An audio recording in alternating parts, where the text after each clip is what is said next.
Les affaires vont bien pour ce magasin en ligne sud-coréen. Le personnel travaille d'arrache-pied pour satisfaire toutes les commandes. Mais engager et garder du personnel est difficile pour ce genre d'entreprise.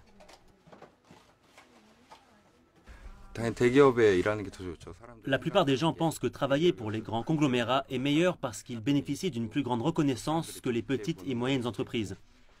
Les gens hésitent à venir ici à cause des avantages qu'ils reçoivent. Les avantages ne sont pas les seules raisons qui attirent vers les conglomérats, les chaebols comme Samsung et LG. Les petites et moyennes entreprises paient environ 60% de ce que paient les grands chaebols, alors je pense qu'il y a une grande différence de revenus. Et aussi entre les syndiqués et les non syndiqués, les plein temps et les temps partiels, il y a une grande différence de revenus.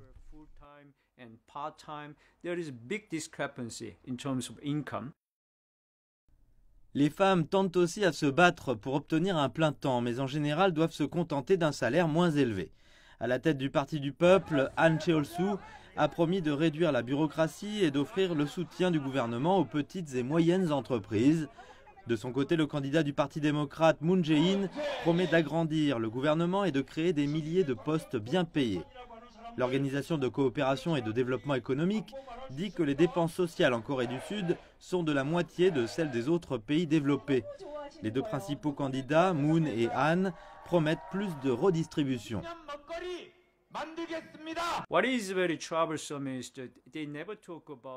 Ce qui est très embêtant, c'est qu'ils ne parlent jamais des ressources dont nous avons besoin pour financer ces programmes d'État-providence.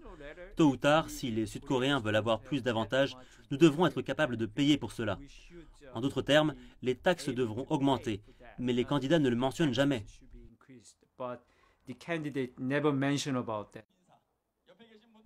Ce manque de détails a été largement critiqué chez tous les candidats qui s'évertuent à faire campagne en un temps si court à cause d'élections anticipées suite à la destitution de Park Geun-hye.